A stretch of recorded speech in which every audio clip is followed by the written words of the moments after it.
Assalamualaikum warahmatullahi wabarakatuh. Perkenalkan dari kelompok 3 yang terdiri dari Yugi Prima Cipta, saya sebagai moderator. Lalu ada Murhayani, ketiganya ada Ika Ratasari, lalu Iman Setiawan, Pratiwi, Rizky, Ropina, dan Wilda. Selamat malam semuanya, rekan-rekan semua, dan selamat malam juga untuk Pak Enjang selagi sekaligus mata kuliah perpajakan. Kami dari kelompok 3 akan mempresentasikan tentang perpajakan pasal 23 sampai 30.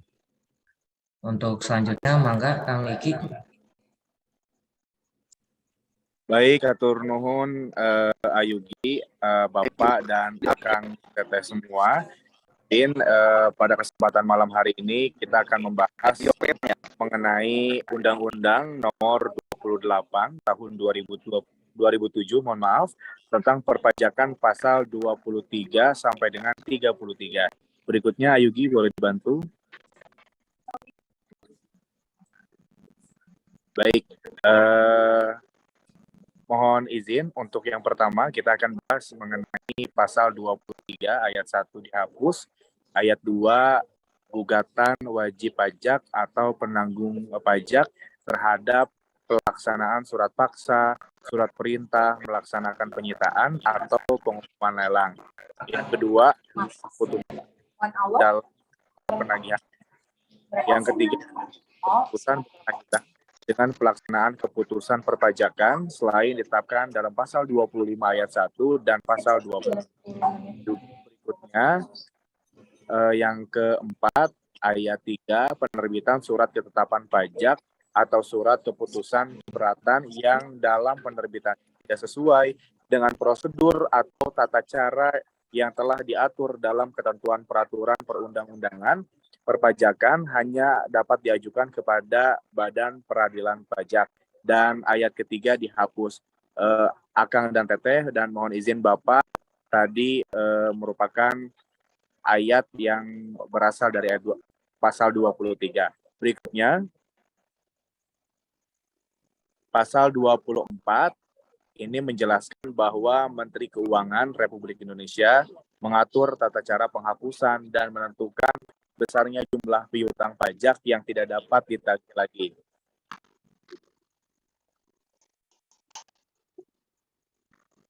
Mohon izin, mohon maaf. Menteri Keuangan tidak dapat ditagih lagi, antara lain karena wajib pajak telah meninggal dunia atau tidak mempunyai harta warisan atau kekayaan. Jadi di sini jelaskan bahwa wajib pajak yang telah meninggal atau yang telah selesai proses validnya tidak akan terkena tagihan kembali oleh Badan Pajak, atau wajib pajak yang tidak memenuhi syarat lagi sebagai subjek pajak dan haknya untuk melakukan penagihan pajak telah daluarsa. Melalui cara ini dapat diperkirakan secara efektif besarnya saldo piutang pajak yang akan ditagih atau dicairkan. Itu mungkin Kang Yugi dan Bapak Akang Teteh semuanya. Mohon izin, berikutnya pada pasal 25 ini menjelaskan bahwa yang pertama, wajib pajak dapat mengajukan keberatan hanya kepada Direktur Jenderal Pajak atas suatu yang pertama, surat ketetapan pajak kurang bayar. Berikutnya, surat ketetapan pajak kurang bayar tambahan. Selanjutnya, surat ketetapan pajak nihil atau kosong, surat ketetapan pajak lebih bayar, dan pemotongan atau pemungutan pajak oleh pihak ketiga berdasarkan ketentuan peraturan pengundang-undangan perpajakan. Yang kedua, dijelaskan bahwa keberatan diajukan secara tertulis dalam bahasa Indonesia dengan mengemukakan jumlah pajak yang terutang, jumlah pajak yang dipotong atau dipungut, atau jumlah rugi menurut penghitungan wajib pajak dengan disertai alasan yang menjadi dasar penghitungan. Yang ketiga adalah batas waktu pengajuan surat keberatan ditentukan dalam 3 bulan sejak tanggal dikirim surat ketetapan pajak atau sejak tanggal pemotongan atau pemungutan pajak sebagaimana dimaksud pada ayat 1, dengan maksud agar wajib pajak mempunyai waktu yang cukup memadai untuk mempersiapkan surat keberatan beserta alasannya. Apabila ternyata bahwa batas waktu 3 bulan tersebut tidak dapat dipenuhi oleh wajib pajak karena keadaan di luar kekuasaan wajib pajak atau force majeure, tenggang waktu selama 3 bulan tersebut masih dapat dipertimbangkan untuk diperpanjang oleh Direktur Jenderal Pajak. Ya, berikutnya adalah ketentuan ini mengatur bahwa persyaratan pengajuan keberatan bagi wajib pajak adalah harus melunasi terlebih dahulu sejumlah kewajiban perpajakannya yang telah disetujui wajib pajak pada saat pembahasan akhir hasil pemeriksaan. Pelunasan tersebut harus dilakukan sebelum wajib pajak mengajukan keberatan. Itu tadi pasal 25 yang diatur dalam undang-undang mengenai perpajakan. Berikutnya,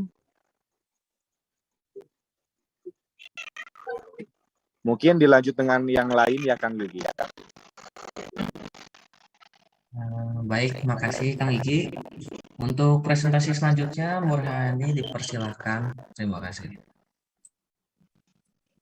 Baik, terima kasih Ayugi. Untuk materi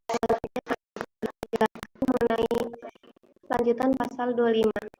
Yang keempat, permohonan keberatan yang tidak memenuhi salah satu syarat sebagaimana dimaksud dalam pasal ini bukan merupakan surat keberatan, sehingga tidak dapat dipertimbangkan dan tidak diterbitkan surat keputusan keberatan.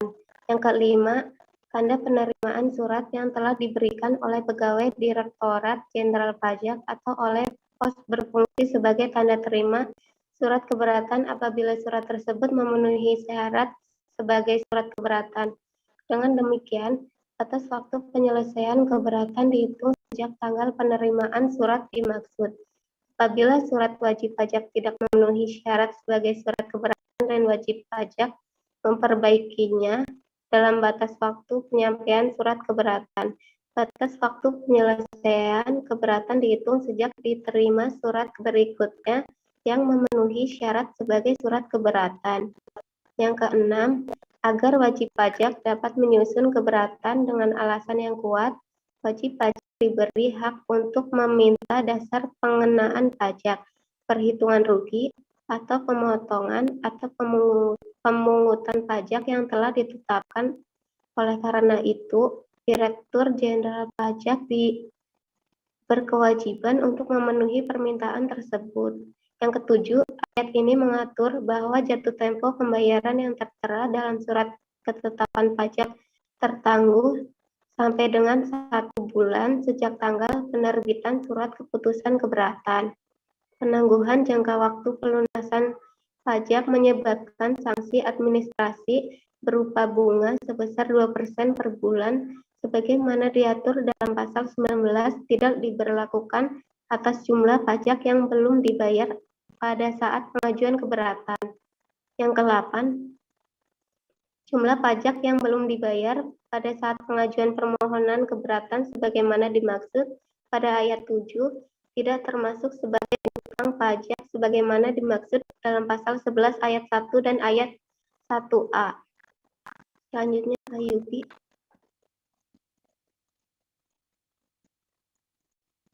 Untuk selanjutnya, ke-9 dalam hal keberatan wajib pajak ditolak atau dikabulkan sebagian dan wajib pajak tidak mengajukan permohonan banding.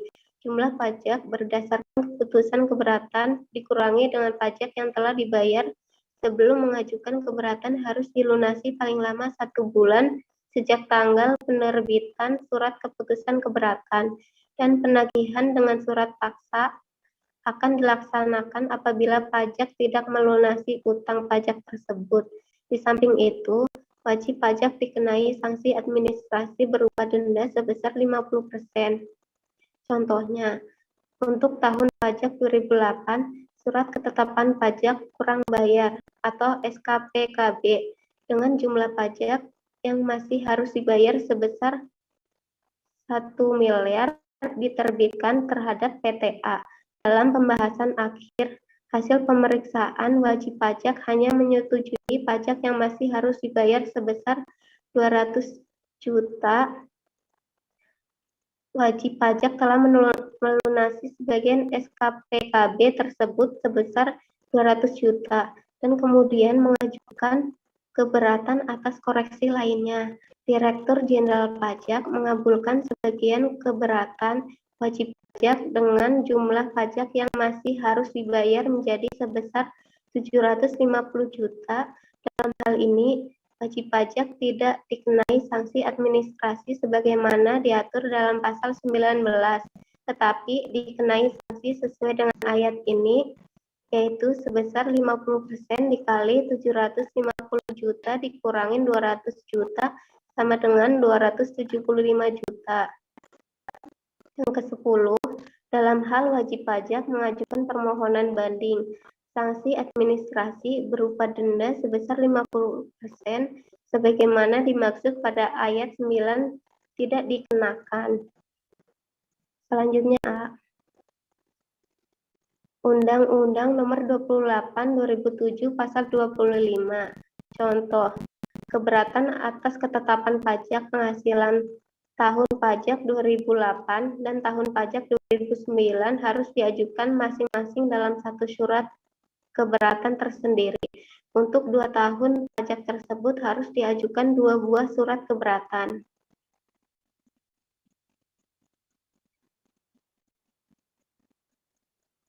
Undang-Undang Nomor 28 Tahun 2007 Pasal 26 Ayat 1 terhadap surat keberatan yang diajukan oleh wajib pajak, kewenangan penyelesaian dalam tingkat pertama diberikan kepada Direktur Jenderal Pajak dengan ketentuan batasan waktu penyelesaian keputusan atas keberatan wajib pajak ditetapkan paling lama 12 bulan sejak tanggal surat keberatan diterima.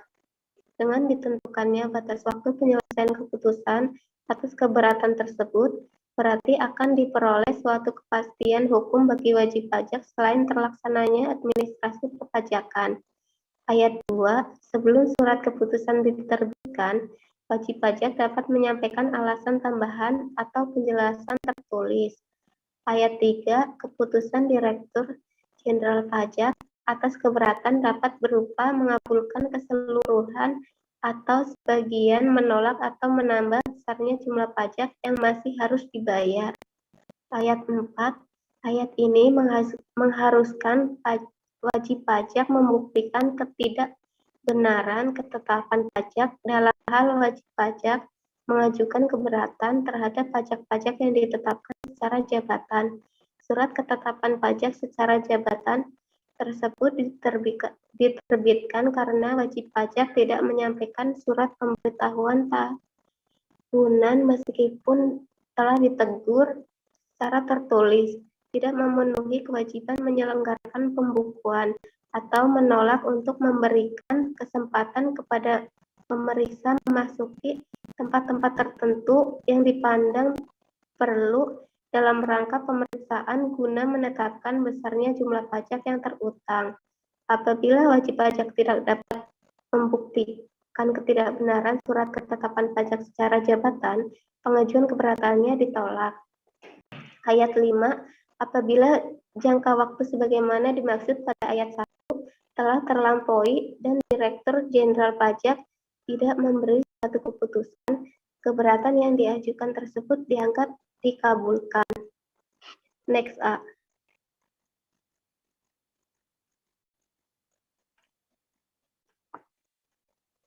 Untuk selanjutnya, di antara pasal 26 dan pasal 27 disisipkan satu pasal, yakni pasal 26A yang berbunyi sebagai berikut. Pasal 26A ayat 1, tata cara pengajuan dan penyelesaian keberatan diatur dengan atau berdasarkan peraturan Menteri Keuangan. Ayat 2, agar dapat memberikan kesempatan yang lebih luas kepada wajib pajak untuk memperoleh keadilan dalam penyelesaian keberatan dalam tata cara sebagaimana dimaksud pada ayat ini diatur antara lain wajib pajak dapat hadir untuk memberikan keterangan atau memperoleh penjelasan mengenai keberatannya. Ayat 3, apabila wajib pajak tidak menggunakan hak sebagaimana dimaksud pada ayat 2, proses keberatan tetap dapat diselesaikan. Ayat 4, wajib pajak yang mengungkapkan pembukuan, catatan, data, informasi, atau keterangan lain dalam proses keberatan yang tidak diberikan pada saat pemeriksaan, selain data dan informasi yang pada saat pemeriksaan belum diperoleh, wajib pajak dari pihak ketiga, pembukuan, catatan, data, informasi, atau keterangan di mana atau keterangan lain dimaksud tidak dipertimbangkan dalam penyelesaian keberatan. Sekian penjelasan dari saya, selanjutnya akan diserahkan ke moderator. Oke, terima kasih banyak untuk Nur Hayani, dan untuk presentasi selanjutnya Ika dipersilakan. Terima kasih. Oke, terima kasih moderator. Di sini saya akan melanjutkan membahas tentang pasal 27. Yang ayat pertama berbunyi, wajib pajak dapat mengajukan permohonan banding hanya kepada Badan Peradilan Pajak atau surat keputusan keberatan sebagaimana dimaksud dalam pasal 26 ayat 1. Pasal 2-nya berbunyi, putusan pengadilan pajak merupakan putusan pengadilan khusus di lingkungan peradilan tata usaha negara. Pasal ayat 3 yang berbunyi, permohonan sebagaimana dimaksud pada ayat pertama diajukan secara tertulis dalam bahasa Indonesia dengan alasan yang jelas paling lama 3 bulan sejak surat keputusan keberatan diterima dan dilampiri dengan salinan surat keputusan keberatan tersebut. Ayat 4-nya dihapus dan ayat 4A yang berbunyi apabila diminta oleh wajib pajak untuk keperluan pengajuan permohonan banding, Direktur Jenderal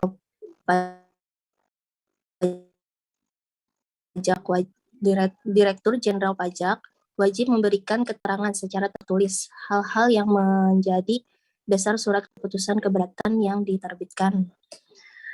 Ayat 5-nya dihapus, kemudian ayat 5A berbunyi mengatur bahwa bagi wajib pajak yang mengajukan banding, jangka waktu pelunasan pajak yang diajukan banding tertangguh sampai dengan 1 bulan sejak tanggal penerbitan putusan banding.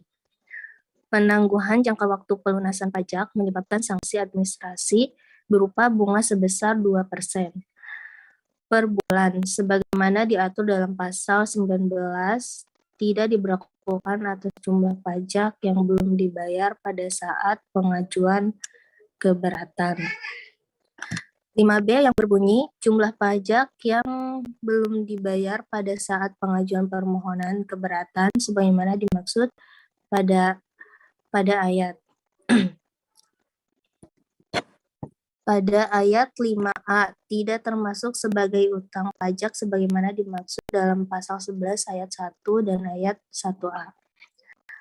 5C, jumlah pajak yang belum dibayar pada saat pengajuan permohonan banding belum merupakan pajak yang terhutang sampai dengan putusan banding diterbitkan. 5D, dalam hal permohonan banding ditolak atau dikabulkan sebagian, wajib pajak dikenai sanksi berupa denda sebesar 100% dari jumlah pajak berdasarkan putusan banding, dikurangi dengan pembayaran pajak yang telah dibayar sebelum mengajukan keberatan. Ayat 6-nya berbunyi, Badan Peradilan Pajak sebagaimana dimaksud pada ayat 1 dan pasal 23 ayat 2 diatur dengan undang-undang. Selanjutnya, berikut contoh dari ayat 5D dari pasal 27. Untuk tahun pajak 2008, surat ketetapan pajak kurang bayar atau SKPKB dengan jumlah pajak yang masih harus dibayar sebesar 1 miliar diterbitkan terhadap PTA. Dalam pembahasan akhir hasil pemeriksaan, wajib pajak hanya menyetujui pajak yang masih harus dibayar sebesar 200 juta. Wajib pajak telah melunasi sebagian SKPKB tersebut sebesar 200 juta dan kemudian mengajukan keberatan atas koreksi lainnya. Direktur Jenderal Pajak mengabulkan sebagian keberatan wajib pajak dengan jumlah pajak yang masih harus dibayar menjadi sebesar 750 juta. Selanjutnya, wajib pajak mengajukan permohonan banding dan oleh pengadilan pajak diputuskan sebesarnya pajak yang masih harus dibayar menjadi sebesar 450 juta. Dalam hal ini, baik sanksi administrasi berupa bunga sebesar 2% per bulan sebagaimana diatur dalam pasal 19 maupun sanksi administrasi berupa denda sebagaimana diatur dalam pasal 25 ayat 9 tidak dikenakan. Namun, wajib pajak dikenakan sanksi administrasi berupa denda sesuai dengan ayat ini, yaitu sebesar 450 juta dikurangi 200 juta, hasilnya dikalikan 100% sama dengan sebesar 250 juta. Selanjutnya, pasal 27A.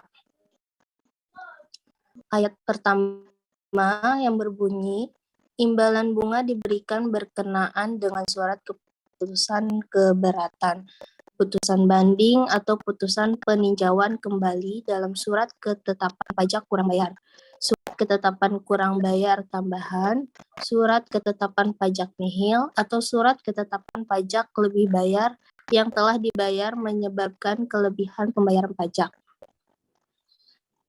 Poin A, dalam hal wajib pajak mengajukan permohonan pembetulan, pengurangan, atau pembatalan atas surat ketetapan pajak atau surat tagihan pajak yang keputusannya mengabulkan sebagian atau seluruhnya, selama jumlah pajak yang masih harus dibayar sebagaimana dimaksud dalam surat ketetapan pajak atau surat tagihan pajak telah dibayar menyebabkan kelebihan pembayaran pajak. Kelebihan pembayaran dimaksud dikembalikan dengan ditambah imbalan bunga sebesar 2% per bulan untuk paling lama 24 bulan. Poin B-nya, untuk surat ketetapan pajak nihil dan surat ketetapan pajak lebih bayar dihitung sejak tanggal penerbitan surat ketetapan pajak sampai dengan diterbitkannya surat keputusan keberatan, putusan banding, atau putusan peninjauan kembali. Selanjutnya,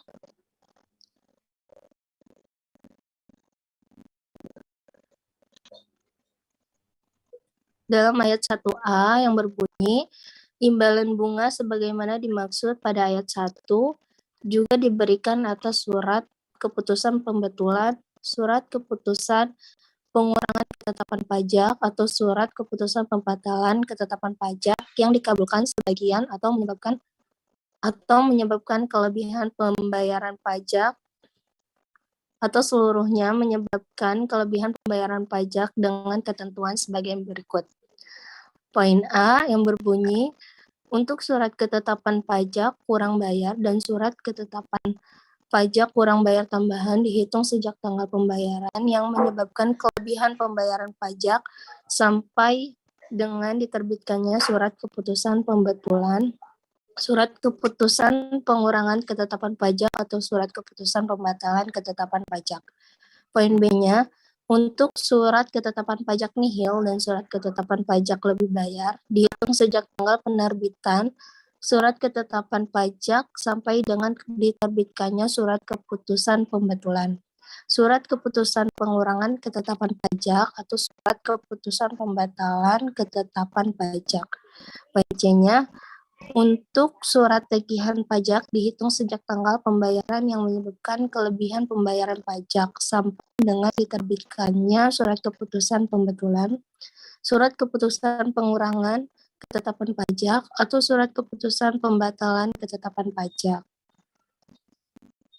Untuk ayat 2-nya berbunyi, imbalan bunga sebagaimana dimaksud pada ayat pertama juga diberikan atas pembayaran lebih sanksi administrasi berupa denda sebagaimana dimaksud dalam pasal 14 ayat 4 dan bunga sebagaimana dimaksud dalam pasal 19 ayat 1 berdasarkan surat keputusan pengurangan sanksi administrasi atau surat keputusan penghapusan sanksi administrasi sebagai akibat diterbitkan surat keputusan keberatan, putusan banding atau putusan peninjauan kembali yang mengabulkan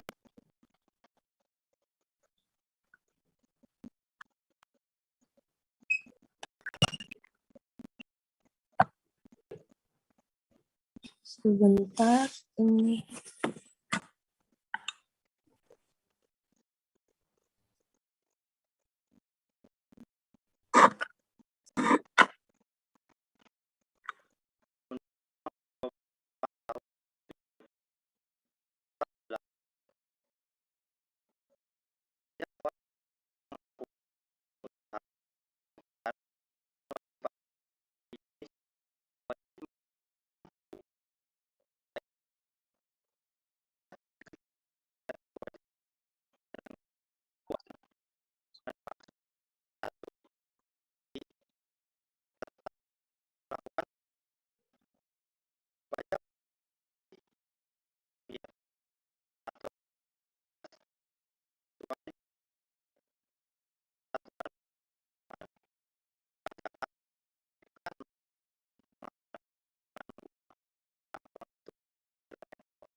Baik, terima kasih Mas.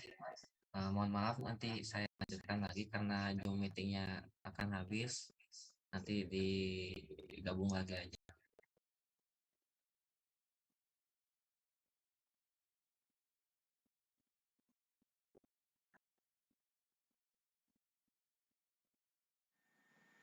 Baik, saya akan melanjutkan dari teman saya, Aiman, terima kasih.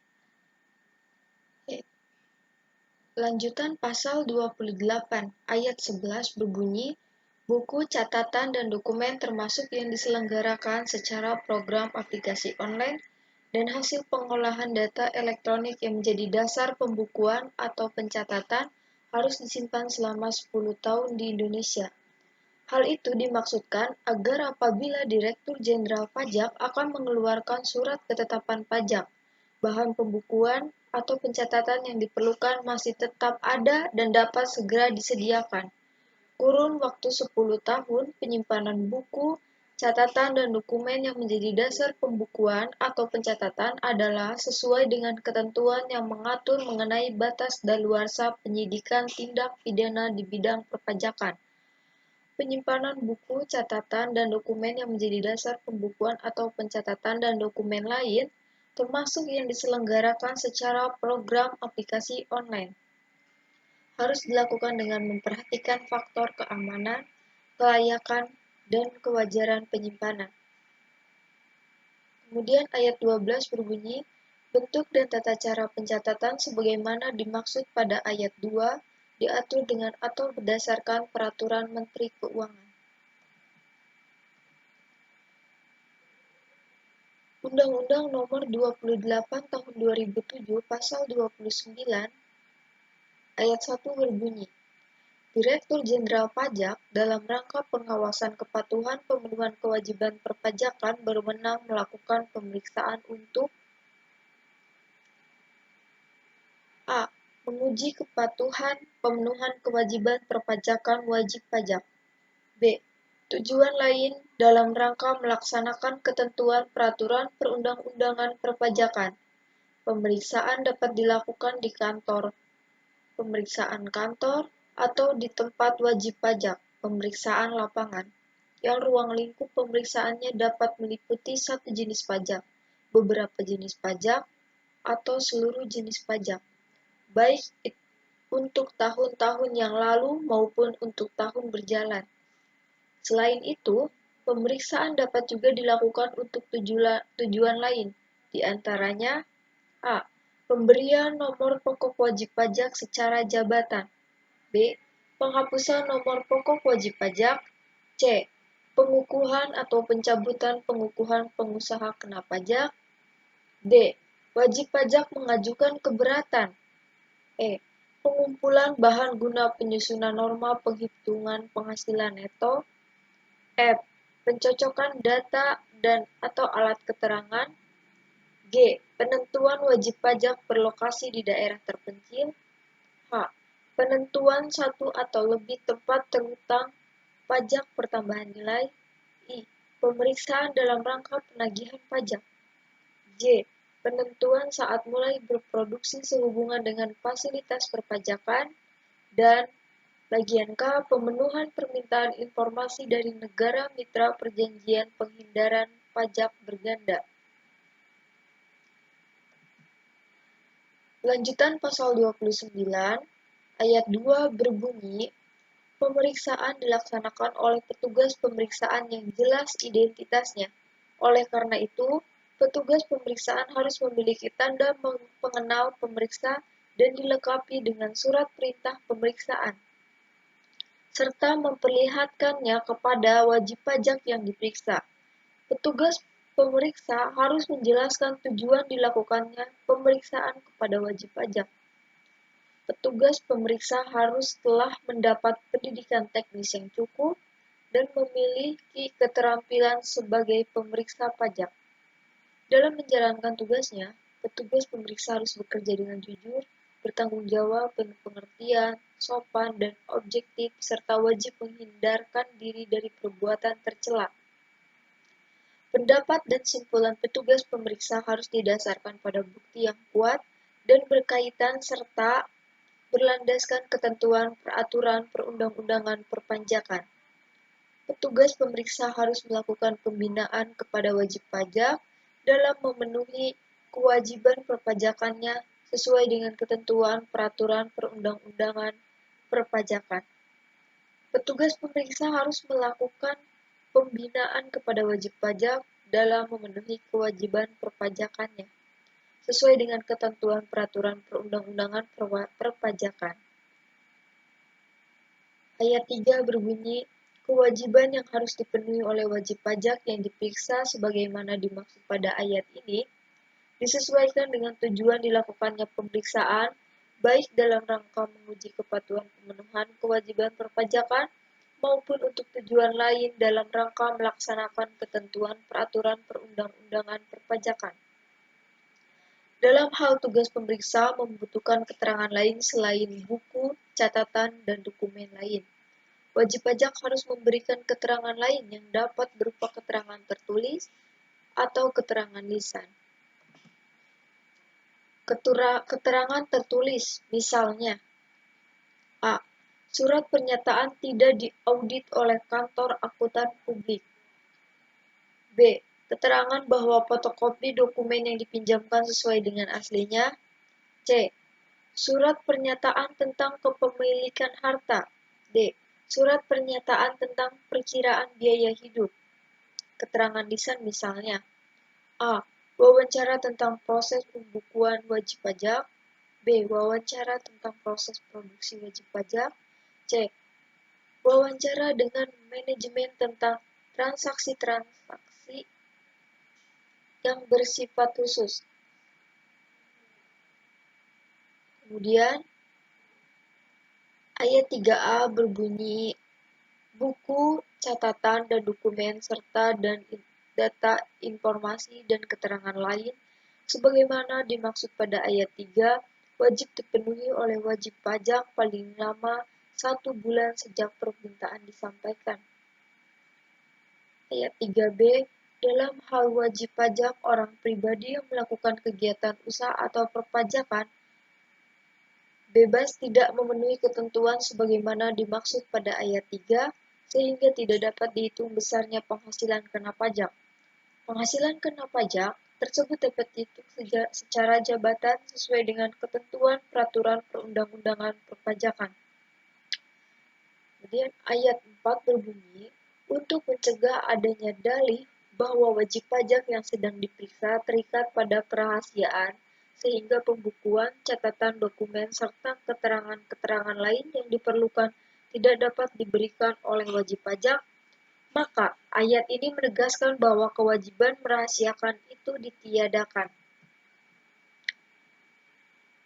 Undang-Undang Nomor 28 Tahun 2007 Pasal 29A terhadap wajib pajak badan yang pernyataan pendaftaran emisi sahamnya telah dinyatakan efektif oleh Badan Pengawas Pasar Modal dan menyampaikan surat pemberitahuan dengan dilampiri laporan keuangan yang telah diaudit oleh akuntan publik dengan pendapat wajar tanpa pengecualian yang A. Surat pemberitahuan tahunan wajib pajak menyatakan lebih bayar sebagaimana dimaksud dalam pasal 17B. B. Terpilih untuk diperiksa berdasarkan analisis resiko dapat dilakukan pemeriksaan melalui pemeriksaan kantor. Sekian dari saya. Terima kasih. Saya kembalikan kepada moderator. Mulai presentasinya.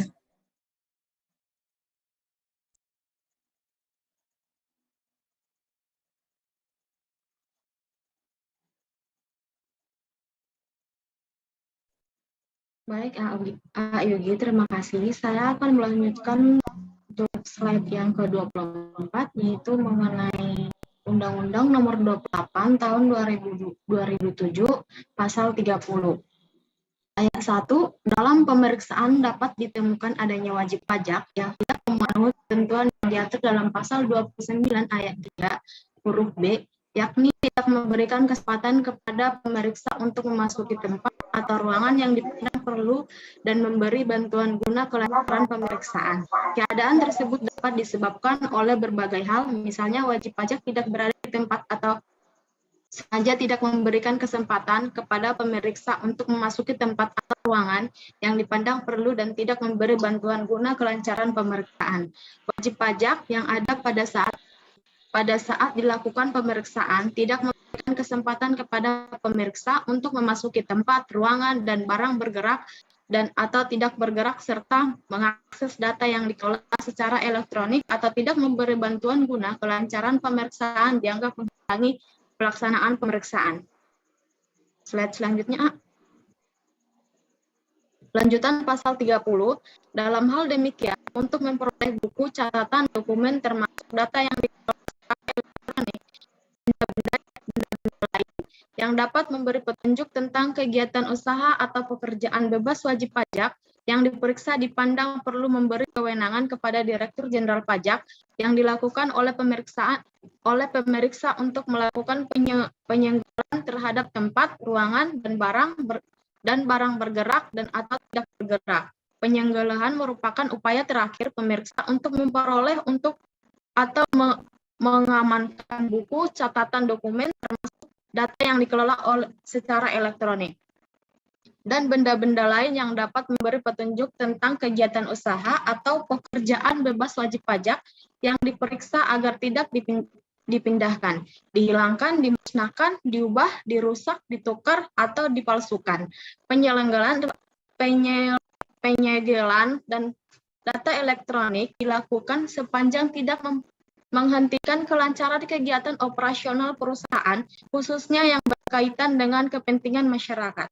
Ayat 2, tata cara penyegelan sebagaimana dimaksud pada ayat 1 diatur dengan atau berdasarkan peraturan Menteri Keuangan. Pasal 31, 1. Tata cara pemeriksaan diatur atau berdasarkan peraturan Menteri Keuangan. Ayat 2, untuk lebih memberikan keseimbangan hak kepada wajib pajak dan menanggapi temuan hasil pemeriksaan, dalam tata cara pemeriksaan tersebut antara lain mengatur kewajiban menyampaikan surat pemberitahuan hasil pemeriksaan kepada wajib pajak dan memberikan hak wajib pajak untuk hadir dalam pembahasan akhir hasil pemeriksaan dalam batas waktu yang ditentukan. Dalam hal wajib pajak tidak hadir dalam batas waktu yang ditentukan, hasil pemeriksaan ditindaklanjuti sesuai dengan ketentuan peraturan perundang-undangan perpajakan. Ayat 3, apabila dalam pelaksanaan pemeriksaan wajib pajak tidak memenuhi kewajiban sebagaimana dimaksud dalam pasal 29 ayat 3, sehingga penghitungan penghasilan kena pajak dilakukan secara jabatan, Direktur Jenderal Pajak wajib menyampaikan surat pemberitahuan hasil pemeriksaan kepada wajib pajak dan memberikan hak kepada wajib pajak untuk hadir dalam pembahasan akhir hasil pemeriksaan dalam batas waktu yang ditentukan.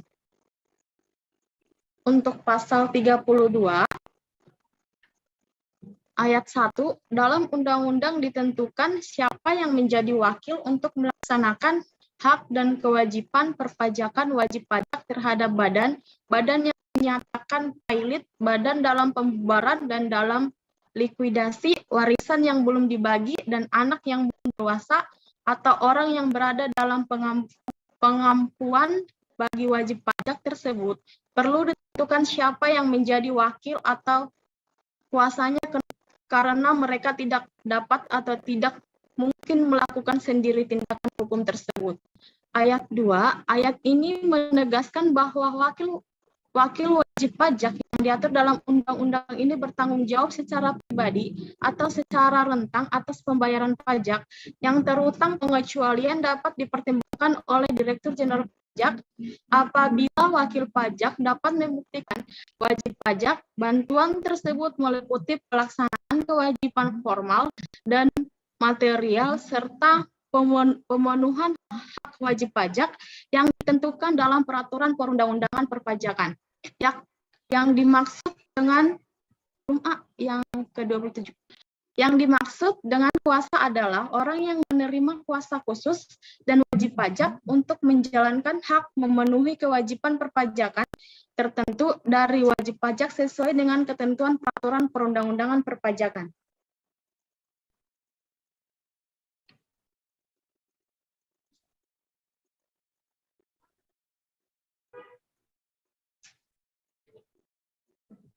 Ayat selanjutnya akan saya kembalikan kepada moderator.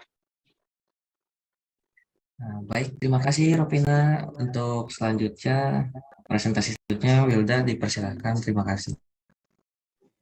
Terima kasih Ayubi. Apa sudah terdengar? Sudah dengar. Izin melanjutkan yaitu pasal 23 ayat 3A persyaratan serta pelaksanaan hak dan kewajiban puasa sebagaimana dimaksud pada ayat ketiga diatur dengan atau berdasarkan peraturan Menteri Keuangan.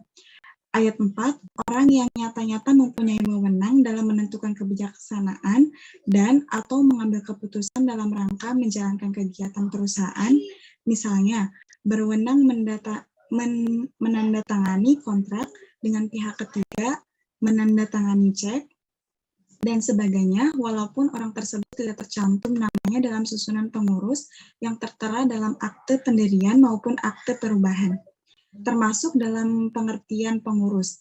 Ketentuan dalam ayat ini berlaku pula bagi komisaris dan pemegang saham mayoritas atau pengendali. Ketentuan pasal 33 dihapus. Selanjutnya yaitu kesimpulan dari pasal 23 sampai pasal 33. Pasal 23 yaitu menjelaskan tentang pajak penghasilan badan.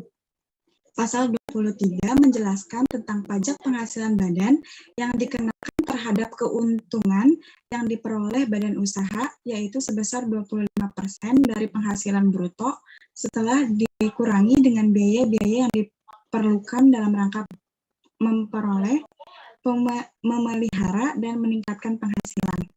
Pasal 24 yaitu pajak penghasilan orang pribadi. Pasal 24 menjelaskan tentang pajak penghasilan orang pribadi yang dikenakan terhadap penghasilan bruto yang diterima oleh pribadi, yaitu berupa gaji, upah, honorarium, dan sejenisnya. Tarif pajak penghasilan orang pribadi dibagi menjadi beberapa kelompok, di mana setiap kelompok memiliki tarif pajak yang berbeda-beda tergantung dari besarnya penghasilan bruto yang diterima. Kemudian pasal 25 yaitu pemotongan pajak. Pasal 25 menjelaskan tentang pemotongan pajak yang harus dilakukan oleh pihak-pihak yang membayar penghasilan kepada badan usaha atau orang pribadi.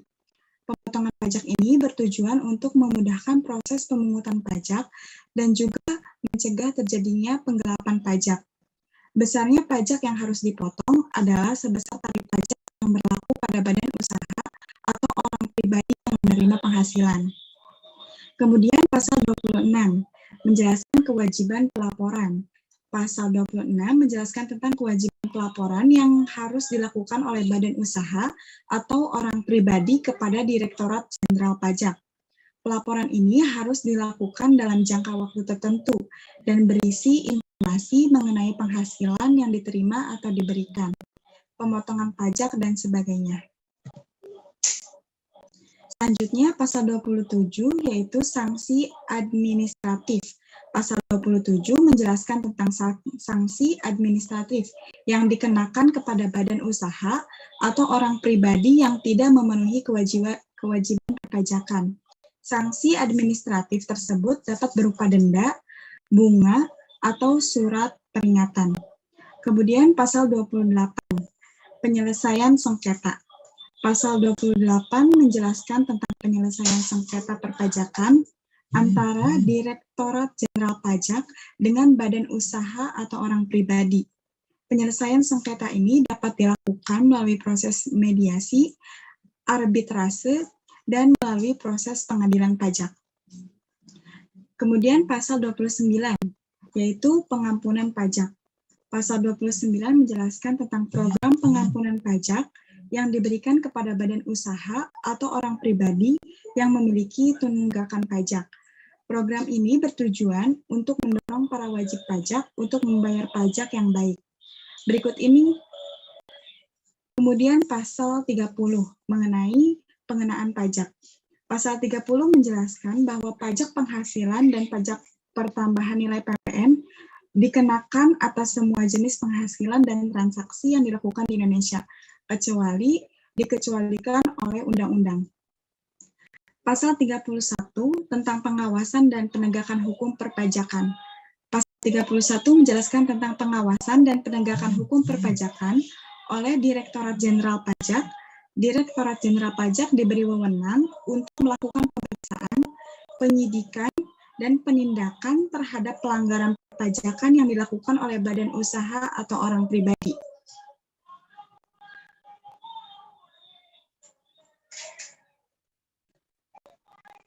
Kemudian pasal 31 tentang pengawasan dan penegakan hukum perpajakan. Pasal 31 menjelaskan tentang pengawasan dan penegakan hukum perpajakan oleh Direktorat Jenderal Pajak. Direktorat Jenderal Pajak diberi wewenang untuk melakukan pemeriksaan, penyidikan, dan penindakan terhadap pelanggaran perpajakan yang dilakukan oleh badan usaha atau orang pribadi. Dan yang terakhir, pasal 32, yaitu ketentuan tambahan. Pasal 32 berisi ketentuan tambahan terkait pelaksanaan undang-undang ini, diantaranya mengenai tata cara pelaksanaan, pengaturan, sanksi, dan kewenangan Jenderal Pajak. Terima kasih, saya kembalikan kepada Ayubi. Baik, terima kasih untuk semuanya. Untuk selanjutnya sesi tanya jawab. Dipersilahkan dari kelompok mana?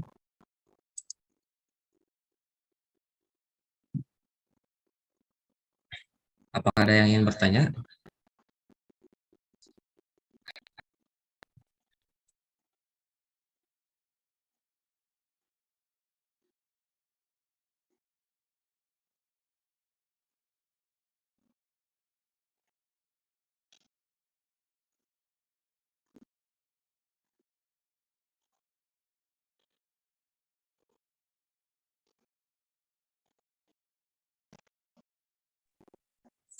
Akang dan Teteh disilahkan kalau mau ada yang bertanya boleh langsung nyalakan speakernya. Atur nuhun.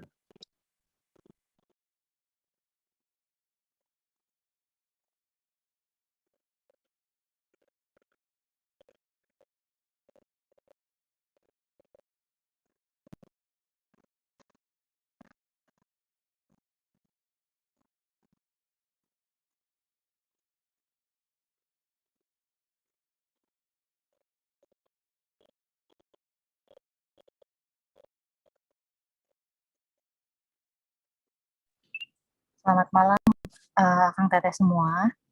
Izin bertanya.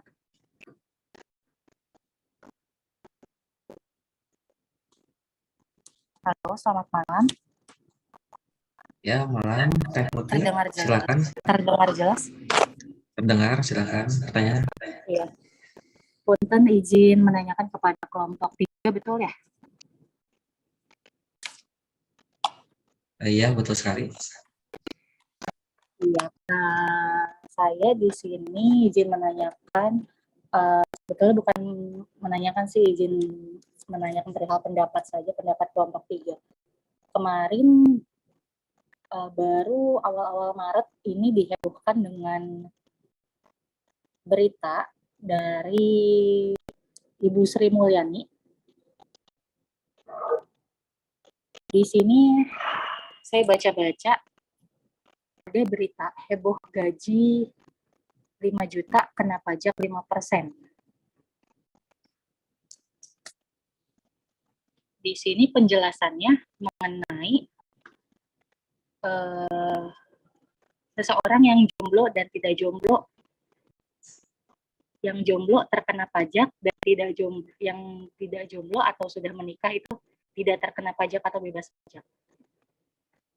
Mungkin di sini disimpulkan dari Ibu Sri Mulyani itu yang jomblo itu dimaksudkan yang belum menikah.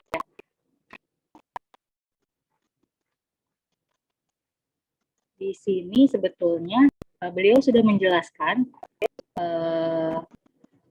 untuk tanggungan ataupun pajaknya itu sebetulnya bukan 5% tetapi 0,5%. Yang dimana apabila gaji 5 juta tersebut per bulan akan dikenakan pajaknya per tahun itu 300.000 atau per bulannya 25.000. Nah, apabila kita para kaum jomblo atau belum menikah ini dikenakan pajak sebesar 0,5% per bulan, 0,5% per tahun, yang bisa dinilai 25.000 per bulan. Dan orang yang sudah menikah itu tidak dikenakan pajak. Apakah menurut Akang Teteh ini adil? Karena menurut saya, kalau menurut saya ini kan maksudnya yang belum menikah dan sudah menikah itu kan untuk mengeluarkan uang sebesar 25.000 per bulan itu kan bisa dibilang murah ya untuk membayar pajak per bulan 25.000. Mengapa ada ketentuan yang sudah menikah itu bebas pajak, tapi yang belum menikah atau jomblo ini terkena pajak yang gajinya 5 juta. Menurut kalian ini, apakah ini adil dan bagaimana pendapatnya?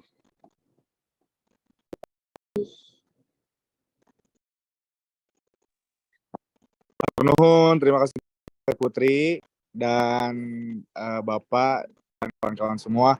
Aku izin langsung menjawab pertanyaan dari Teh Putri ya. Siap Teh Putri? Boleh, mangga. Siap, izin menjawab pertanyaan yang tadi disampaikan oleh Teh Putri. Memang aku pernah baca artikel terkait pertanyaan yang tadi disampaikan oleh Putri mengenai pajak untuk orang yang sudah menikah atau yang belum. Menurut aku kalau pemerintah, ini pandanganku pribadi ya, kalau misalkan pemerintah memutuskan untuk tidak atau membebaskan dia yang sudah berpasangan untuk tidak membayar pajak, rasanya nggak adil untuk kami yang belum berumah tangga, karena di sini nanti malah timbul diskriminasi atau perbedaan. Sebetulnya kita akan selalu mengikuti keputusan-keputusan yang telah diputuskan oleh pemerintah. Tapi kalau misalkan memang hasilnya adalah lebih condong ke kontra, mungkin hasil yang tadi sudah diputuskan oleh pemerintah itu bisa dirubah lagi. Karena balik lagi, kalau misalkan yang sudah punya pasangan dibebaskan, kalau misalkan sudah berumah tangga dibebaskan bayar pajak, dan untuk dia yang masih lajang diharuskan untuk membayar pajak, rasanya itu tidak adil, diskriminasi, karena sudah ada di dalam Pancasilanya keadilan sosial bagi seluruh rakyat Indonesia. Jadi menurut aku ya sebaiknya pajak itu harus ditaati oleh semua masyarakat, karena kan buat kepentingan dan perkembangan semua juga. Menurut aku gitu jawabannya.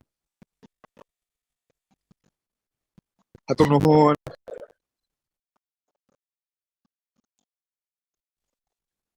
Atau ada yang mau menambahkan boleh dari kelompok 3 dan kawan-kawan semua?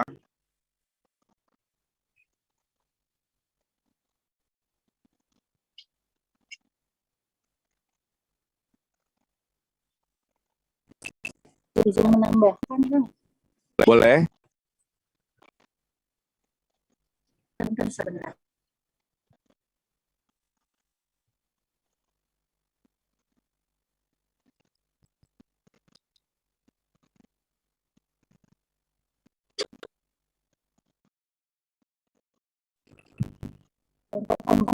Betul sekali ada tadi dijelaskan oleh Pak Izin yang adil dan tidak adilnya.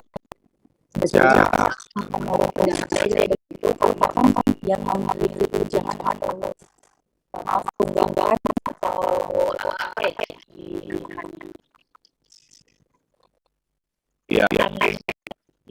istilahnya yang memiliki tanggungan anak atau istri, sebetulnya kita pun yang mau jomblo atau yang menikah itu punya tanggungan hubungannya disebutkan semacam istri atau anak, tapi kita pun sama memiliki tanggungan, misalnya seperti kita bekerja tidak hanya diri sendiri, tetapi kita bisa untuk orang tua, seperti itu. Siap, betul tadi yang disampaikan Putri. Sama izin saya tambahkan tadi pajak yang diberikan gaji yang tapi sebetulnya tadi tidak pasti bekerja. Contohnya kayak kita datang ke mall, kita bayar parkir, otomatis dari uang parkir itu akan disisihkan untuk membayar pajak pada perusahaan parkirnya. Kita datang ke restoran akan pajak yang menjadi PAD pendapatan daerah yang tadi diberikan pajak juga. Sebetulnya pajak itu selalu kita tarik, kita bayar mana-mana dan kita bikin selama dari itu aja. Izin turun. Terima kasih Pak Fadi jawabannya.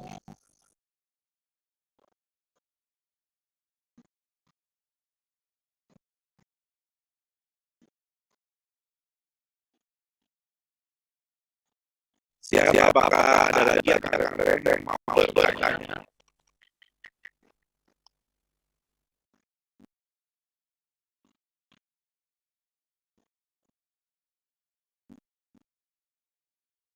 Kalau tidak ada pertanyaan lagi, akan kami mencari resource-nya. Bagaimana teman-teman?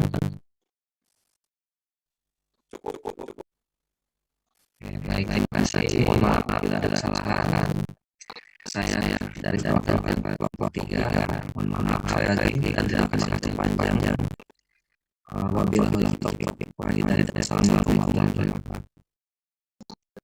Waalaikumsalam.